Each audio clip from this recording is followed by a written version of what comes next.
What'd you say? That's a shit show over there. The road, it's all ruts and they're... What do you think about the roads in Texas? Do they suck horrible. or what? This especially because when they take you, they turn and come that way, and then the road's blocked off, so you don't know where to go.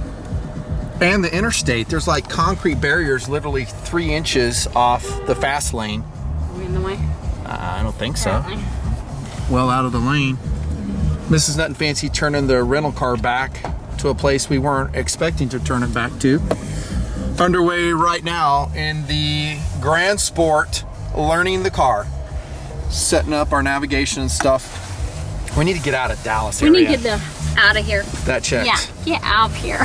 The traffic is already bad. So we're underway right now, dudes. We gotta go. Loving the car. It's insane. It's everything I thought it would be and more. Is Texas completely under construction? Because wherever we go, there's cones. Look, every interstate we're on, it's just coned off. No work being accomplished at all.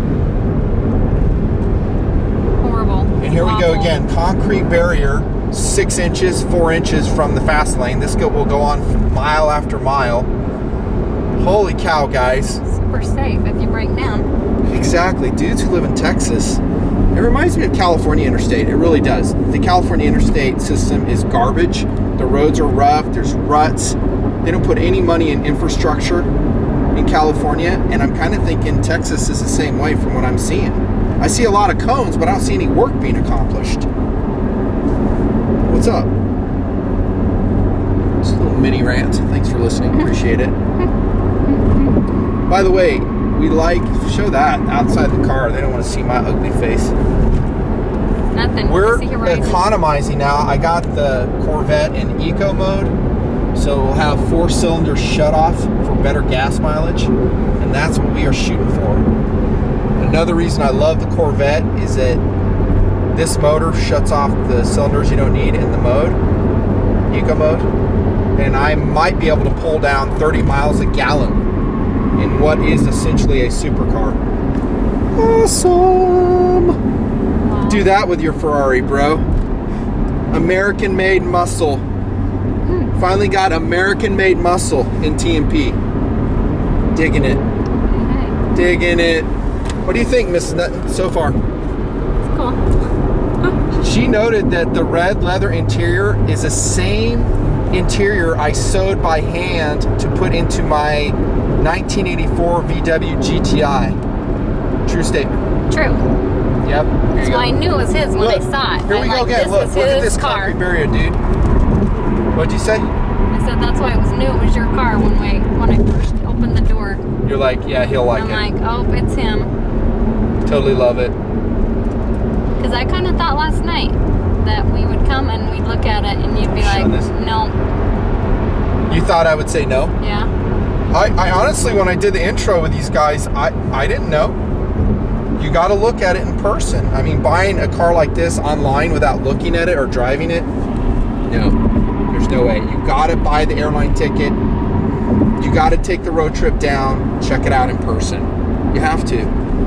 The paint is like flawless. The interior is flawless. Whoever owned this prior to me, fastidious. I mean, it is like a brand new car. I noticed this. Brand new. The headliner's actually stuck like it should be. Unlike the dealership when we went and it was like half off, it was skewed and you could see all the adhesive. Yeah, the adhesive had come undone on another brand new Corvette we checked out. I can't believe they had it on the showroom floor. I'm like, dudes, if you're gonna, have a car of this caliber, make sure it's presentable. That's what I liked about Hopper, is that everything was cherry. I think I said that. It was like nice, clean, well taken care of. Except for their gas tanks. It was on empty. We almost ran out of gas on the test drive. Are you serious? Yeah, it was like totally empty. Can't control that. We made it back. We didn't walk. I was happy for that. I did hammer it a couple times during the test drive, though. You want to be able to see how it goes. Oh, would you drive this car from what you know right now? Would I? Yeah. Yeah, I mean. Yeah, girl. Woo! Like I'm going to put you in a halter top if you're driving it. Yeah, hey, raise your seat up. There's controls on the side. You can raise your seat up so you're not like a 6-year-old in the seat. I thought I did. In Daddy's Vette. Should raise up. Yes, I'm watching the road. I'm just like showing her. Okay. So I guess I just missed a turn off. Awesome. While I was filming. No worries.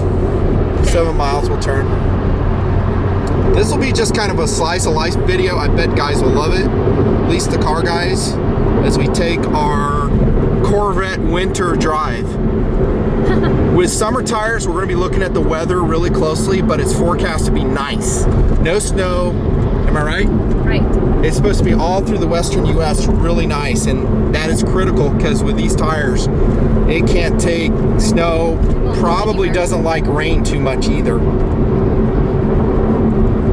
We'll be very happy when we get out of the Dallas area. Very happy. Heavy traffic, horrible roads, and dangerous drivers. Here, take it. Yeah, Tell them about horrible. the dangerous drivers last night that we saw. Almost got our Yaris taken out. The front end, like 3 times. People like coming Cutting us off so close. And I'm doing 80 80 in the turbo Yaris. I'm doing 80, and guys are cutting me off just zoom, right in front of me. Incredible. I thought Utah drivers were bad. Nope. Texas takes the cake so far from what I've seen. You have either really slow drivers or insanely fast drivers. There's no in between. I do notice this car is very wide, and I love it. Wide, just like my women. I'm kidding. Mrs Nutnfancy weighs like 105 pounds. And she thinks she's fat. No, I gained a little. Pro tip, all women think they're fat, right? Pretty much all of them do. They're like, oh, I'm fat. No one's happy with their body. I know. Men or women, by the way. When you grow up chubby, that's what you see. She did grow up kind of never see chubby, and then she anything lost all her weight. I don't know if you guys know that. Which is good because her mindset is non-stuck up. Because her mental image of herself developed when she was a kid. Am I right?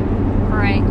And so she always thinks of herself in that way, even though she's very attractive to me, which is all that really counts. That's all that matters. It's all that matters. Is that your wife is attractive to you. Everything else doesn't matter. Okay. We only have 1,219 miles to go till we get to Utah. And it's going to be the Corvette winter. A takeoff from the Mark Hamill movie, Corvette Summer, which I watched at the drive-in with a girlfriend, and we were making out, and it was awesome. That's when I decided I needed a Corvette. When did that movie come out? It's probably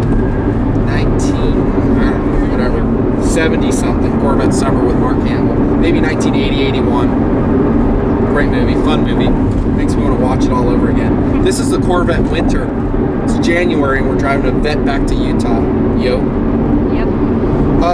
First impressions, again, I'll probably be saying this over and over again. I love the car. I'm learning about it. I'm not the end-all expert on this car. I know the broad strokes of it. As an owner, I'll learn the nitty-gritty as we go. We were going to get something to eat. It is now local time 3 p.m., but we need to get out of Dallas. Got Get time for out. food. We got no time. No time for food.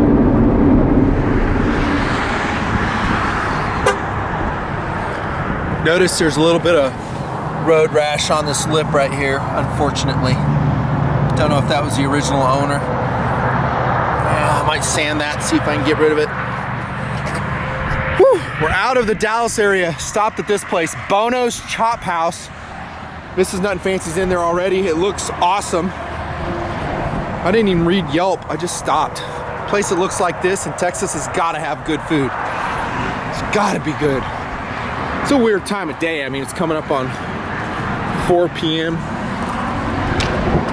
Watch check, by the way. The awesome Casio.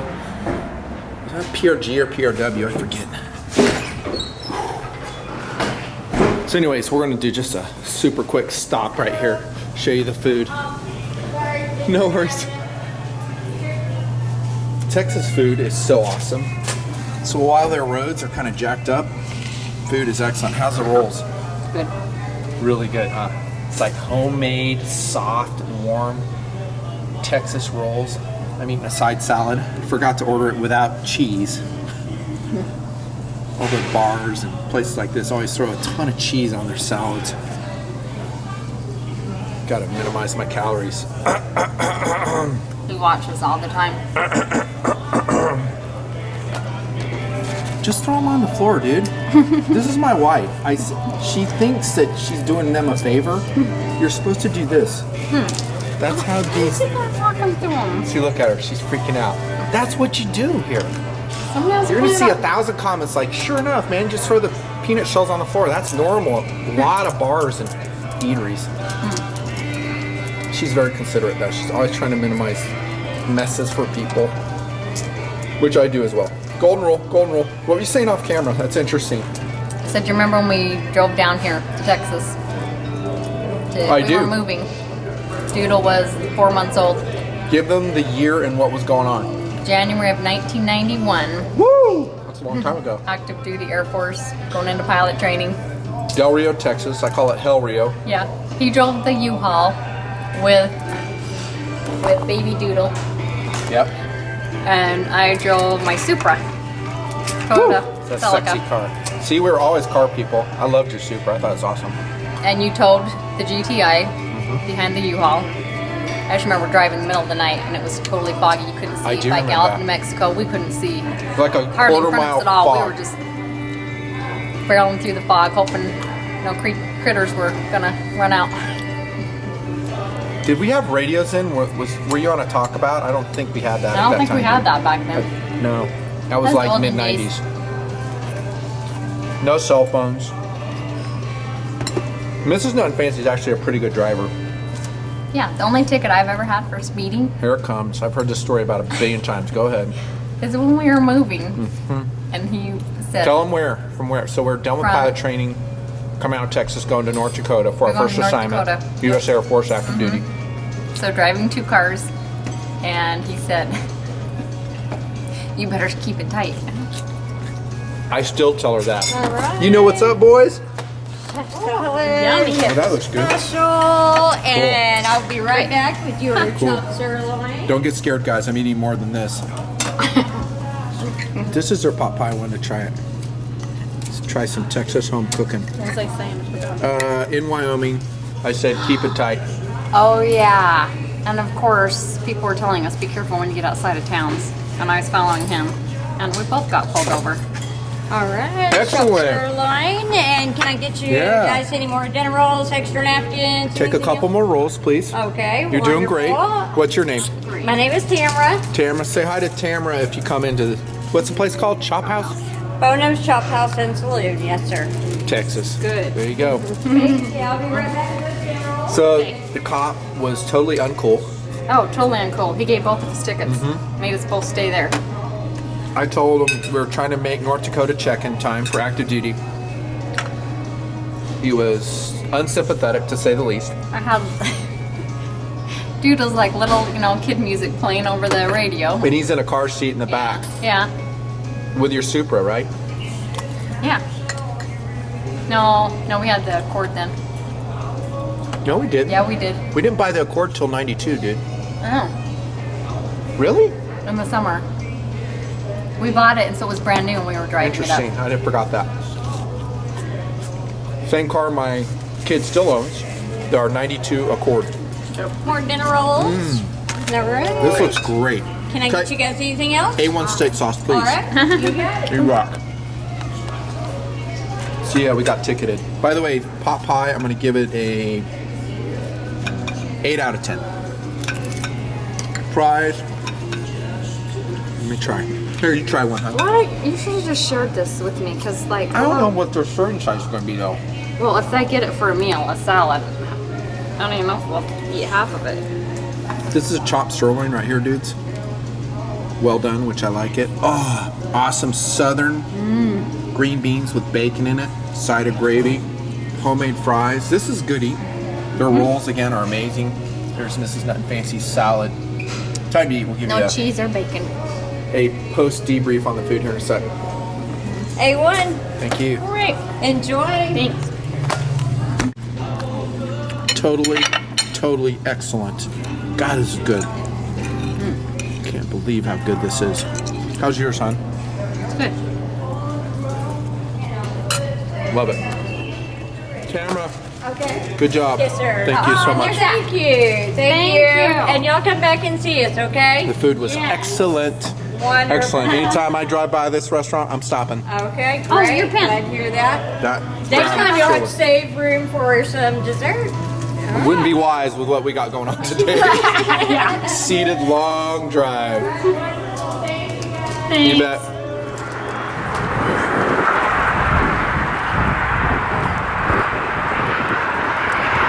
Bonos, excellent. Back on the road. We're going to Albuquerque. We'll overnight there. Finish tomorrow. Woo! Okay.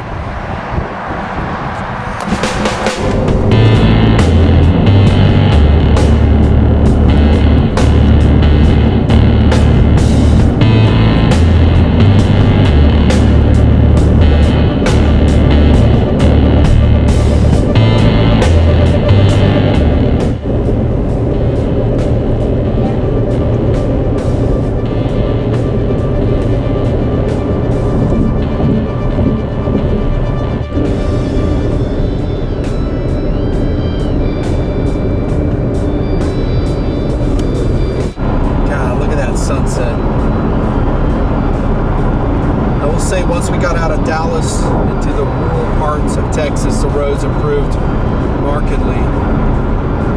Lots of speed traps. We've seen tons of cops hiding on the backside of the hills. I have the Waze application open.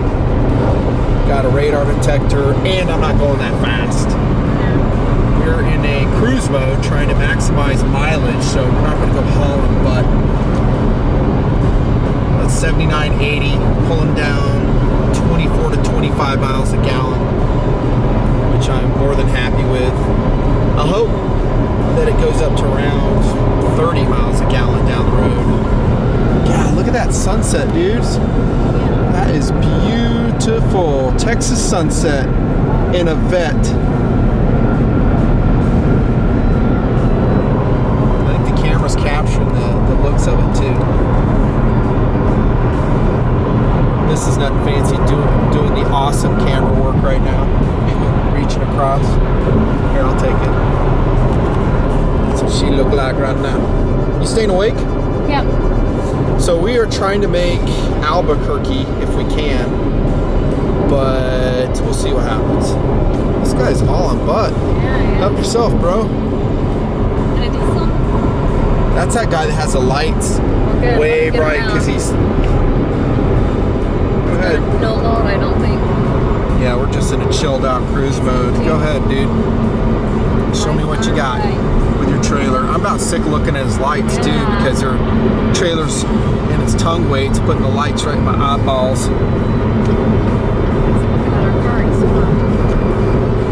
It's pure sex. How could you not look at it? Pure sex. Corvette Grand Sport.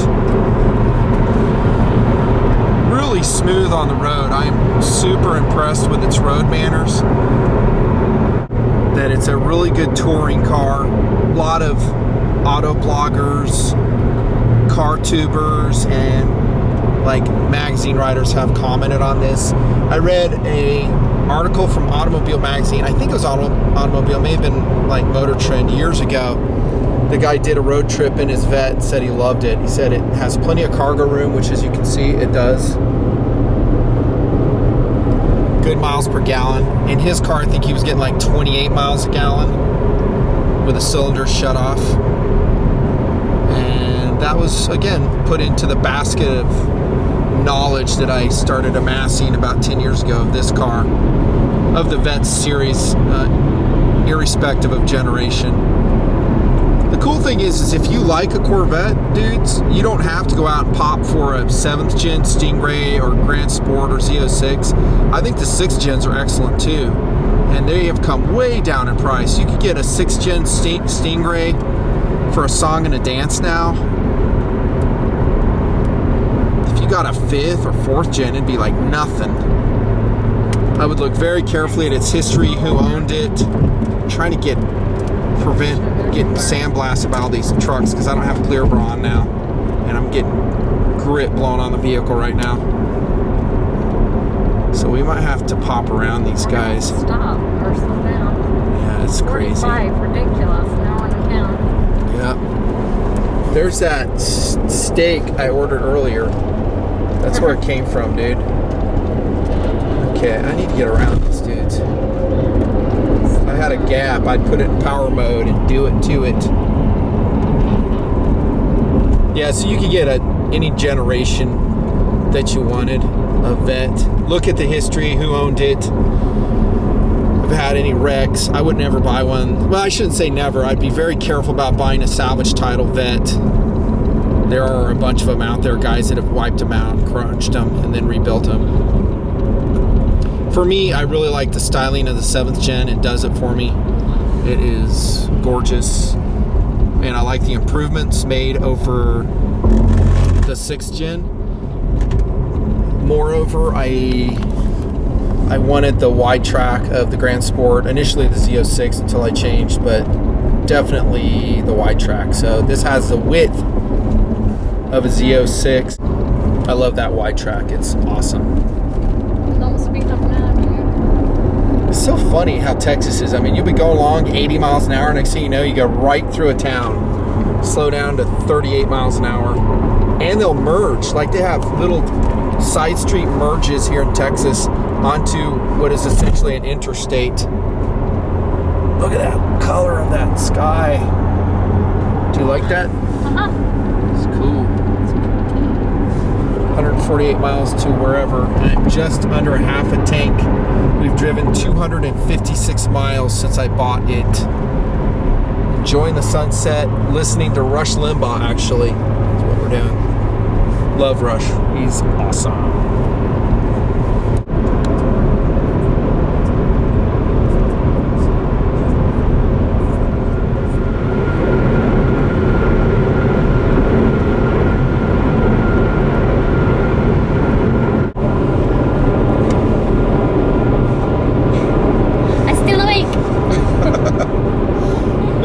Ways to go. Amazing. Pushing to make Albuquerque.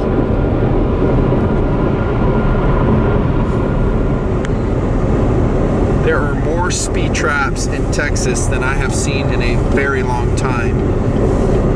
We are, of course, ticket free, as I am going very slow actually for fuel economy. Usually about 80 cruise is what I'm shooting for. Mrs Nutnfancy is getting a bit ornery with me because she's attempting to find a hotel in Albuquerque. Bless her heart, she's somewhat technologically challenged at times. And as I give advice, it just pisses her off. It's not advice. What is it? It's not advice. What is it? Because he multitasks. That's what he does all the time. So True. he gets impatient. It's like, do this. And it, like in 2 seconds, it's like, if it's not, okay, give blah, blah, blah. And then you just, he criticizes and like tells me what to do. I'm like, stay out of my shiz. If you're telling me what to do, be quiet. And let me do it. If I have questions, I'll ask. There you go. There you go. That's her side of the story. And so I'm shutting up now. She's like, you need to shut up and just let me do this. Didn't you say that? I say you need to be quiet. It means the same thing. It sounds a little nicer. It's true. It's kind of weird on the temperature for the Vette. It seems it's going hot or cold. It's 35 degrees out here as we are in New Mexico now. This is still day 1. Nothing like alarming to me, but I don't know if it's keeping a consistent temperature. It might be the outside. I do have the seat ventilators on, which this model has. Yeah, you got arrow. No, but it's not working as good as it was before. When I first turned the seat ventilators on, it was awesome, and now I can barely feel it. So hopefully there's nothing wrong with it. Whatever, we got to fix it if it is. Just give us a hotel.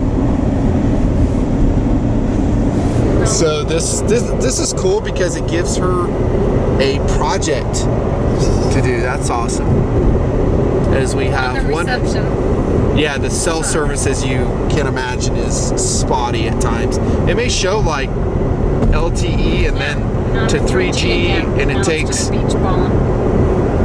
5 5 minutes for a page to load. It's bad. And we didn't book it earlier because we don't know, you know, am I going to be too tired to reach Albuquerque? It looks like we're going to do it. So we intentionally waited till now to book it. And no, we're not sleeping in the car. More cops. We're out in the middle of freaking nowhere, and this is a great radar detector. It's an Escort, and there's cops out here radaring. Texas, what the hell? We're in New Mexico now. Oh yeah. Oh, that's right. It's New Mexico. I was thinking this was Texas still. We love cops, but like, you don't need to catch people this late at night. I love cops until they speed trap. As soon as they speed trap, I have a huge issue with what they're doing. Speed trapping is about revenue generation. It's not about public safety. It doesn't do shit for public safety. All it is about ticketing people and revenue generation. Freaking A, dude. That's amazing. Maybe we're traveling with this guy because this signal's been going off a long time. I'm trying to remember what model this is. I'm not going to pull it off, but I've had this radar detector for a very long time. It will shut down occasionally because of a software malfunction. I have to reboot it. I called Escort and said, hey, can I like get this fixed? They said, yeah, that'll be like $300 to fix it. Yeah, thank you, Escort. I think it's a 8500 IX is what I'm going to say. But I've had it for like, I don't know, 8 years or something. Not buying another one. Overall, the car is just, again, fabulous. I don't want to, keep repeating myself, but I guess I will on this trip. Very composed, smooth, and comfortable. Apparently, the guy has XM radio. Still has things going, so we've been really enjoying listening to those songs. Staying awake so far. Getting about 25 miles a gallon overall as we search for a hotel. I wanted to show you this though, that we'll have fights. It's just ops normal. And she's right. I think everyone can multitask, and I do push her sometimes. And she not as quick as him. But you'll push back, won't you? Yep. We don't get stay married if she doesn't push back. She'll say, you know what? You need to shut the hell up. We have our moments just like every couple. There's the bottom line. We've been together though for the last, like I said, at least a week, day in, day out. We're pretty compatible. I don't think it can get much better. Oh, big old tire chunk on the side of the road. So several hundred miles later, how did that hotel hunt go for you, hon? Didn't go very well online. I'm not taking all the blame. I couldn't get any service. It said no service. I agree with that. It was bad. I came up with the idea, is like, dude, let's go to Kirtland Air Force Base and we will stay at their VOQ. Yeah. Retired LTC, bro.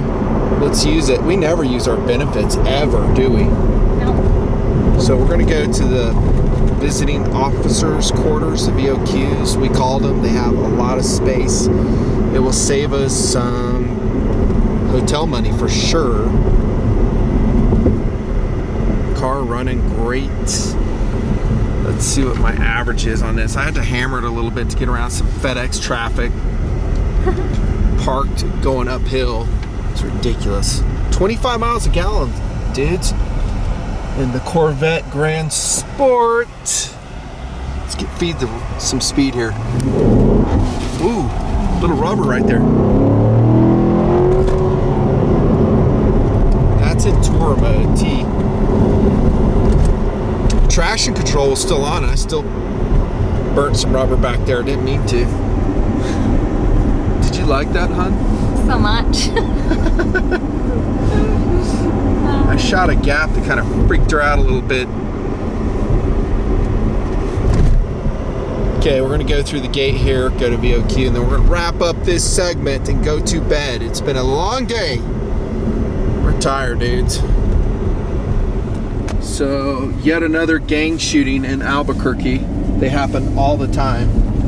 I lived here for 2 months when I went through Air Force Safety School, and it was bad.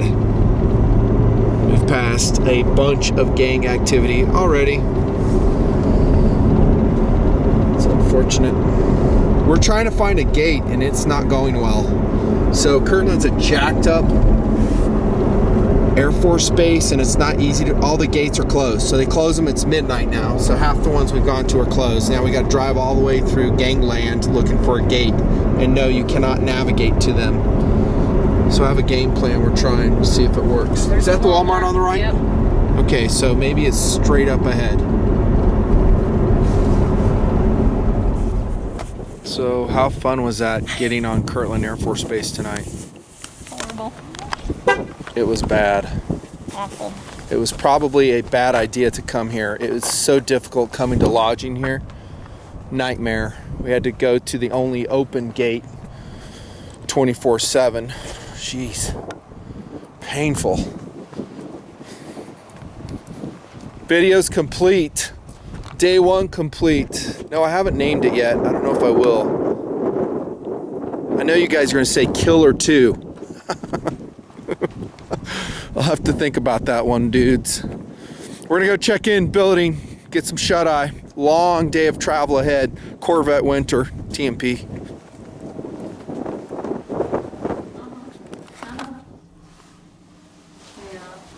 The luxurious digs of Air Force billeting. It's kind of like a Hotel 6. That's what it's like. It's not that luxurious, but it worked. The sun is out here in Albuquerque. The shootings have stopped. Vette awaits for a long day of travel. Long day of travel. I actually lived for 2 months here at Kirtland Air Force Base. I will tell you about it here in a minute when we get out to the car. Something I don't think I've ever told you guys. Let's check in with the wife this morning. She's off the phone now. You ready for another long drive? I'm ready. 10 hours in the Corvette. So ready. How comfortable was it for you though? It was comfy. It was good. Seats work for you? Yep. This one has ventilation, another huge plus for me. So it has air conditioned and heated seats. It's something that we really, really wanted. Very nice. It is 32 degrees out here in Albuquerque, Kirtland Air Force Base, New Mexico. It's cold. Why do you have your jacket on, dude? Because it's cold. Coming out. What a good wife. You're a good wife. I don't want to be. I love you. You know. I love this red leather interior. It is so sick. I hope it ages well. I'm really debating there, Mrs Nutnfancy, putting a cover on it. Like all Vette owners, I'll just cherry this thing. Let it wear normally? Yeah. Okay. Because I'll be dead in 10 years anyhow? I'll be in the garage anyway. Yeah. Oh, I hope not. How much do you think I'm going to be driving this, by the way? What would be your estimate? Like, give me a percentage of the other vehicles. What would I be driving this? What would you think? Rare. Let me just say this. Would it be rarely? Yeah. Sometimes or very frequently? I don't know. I'm going to put right in the middle of sometimes. It won't be rarely. I'm going to be putting some miles on this beast. We've had like a dry winter, so you could drive it all the time. Right. As long as there's no salt and dryness in Utah, dude, this thing's going to be on the road, kicking some butt, so to speak. Oh yeah, I was going to tell you a story as we pan over the nice lines of this Corvette Grand Sport through the Flight Safety Officers course, or FSO course. Also, they host and teach here the AMIC course. Yeah, that one's 2 weeks. The AMIC is shorter. The FSO is much more involved. So we had like 2 weeks of crash investigation courses in a classroom academic setting where we learned the ins and outs of, no kidding, crash investigation for jet and propeller driven aircraft.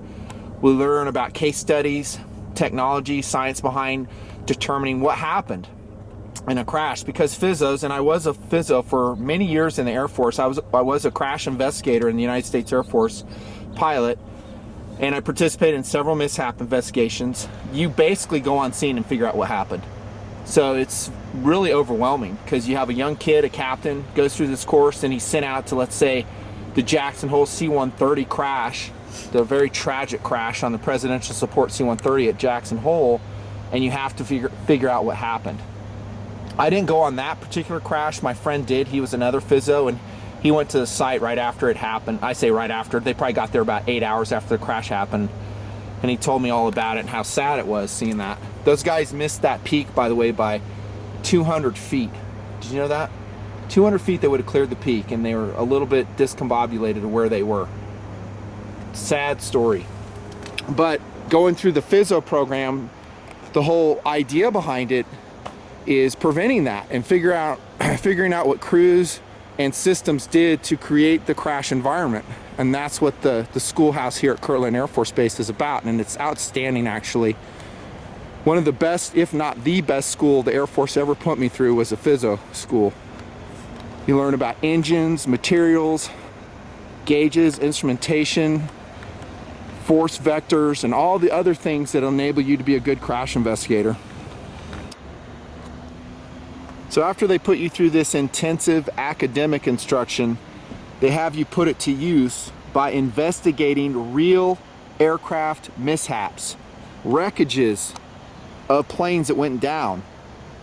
And the facility, I think, is right over here, and it's huge. It's like, I don't know how many square acres or miles it is. And in those fields, you will find the actual wreckage of U.S. Air Force planes that went down. B-1s, F-16s, F-15s. What else do they have? T-39 Saberliner, T-38s, T-37s. They lay out the wreckage as closely approximating the actual mishap as they can. They teach the students, us, about all the crash investigation techniques. They throw the class out in the field and they say, figure out what happened here, guys. And that's what we did. We'd go out in the field, look at it, and make mistakes along the way. We learn how we misinterpreted some of the data. Maybe it's materials that were impacted in a certain manner during the crash. And we learn. That's what the course is you learn and apply the science of crash investigation. NTSB uses it too. It's the same science, and it's actually quite fascinating. I do remember one of the crashes we investigated was in a field like this. And I'm not going to drive over there. We don't have time. And I don't even know if I'd be allowed there to film it. It would be cool if I could. Maybe another time. Very fascinating. But at the time, in that year, I think I went through this in... It was a long time ago, 98, I think, is somewhere around that time frame. They had an F-15 crash. It was an F-15C model, and we walked out in the field, and there was a wing spar here, there was a motor here, and we found the fuselage clear over there. See where those white buildings are? That's where we found the fuselage. We walked through the crash site, and we're like, what the heck? One of the things you learn in the physio program is ground impact versus in-flight breakup. So if a plane breaks up high and it falls, the pieces are going to be scattered. If the plane just crashes and comes straight down and hits the ground, it's going to be localized. You'll have a crater usually. You'll see, of course, a crater and pieces localized in a circular pattern if it came down at high speed. There's different trajectories I'll teach you about. It can come down on the ground and skip, break up, and then skip again, and the crash pattern will show that as well. You learn all about crash patterns. So just looking at the side of this F-15, we knew it was an in-flight breakup because, again, chunks here, and they actually said we actually shrunk the wreckage because we don't have enough land here to put it, but the fuselage was like a half a mile away. Half a mile? So what we did, maybe I'll throw some pictures of an F-15 in here while we're talking, is we knew it was an in-flight breakup. We had the data of the flight. In other words, what did the flight consist of? Who was it? It was a highly experienced F-15 pilot that was flying it. He was leaving, Operation Cope Thunder up at Eielson. That is a war game scenario exercise where the planes will fight each other, the fighters of all types. And he was on his initial departure going back to CONUS, continental United States. So he had a full bag of gas, that's what we call it, like conformal fuel tanks on, if I remember right.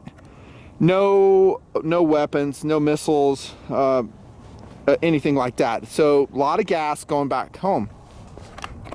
We finally got to the fuselage and we saw that there was no attempt to eject.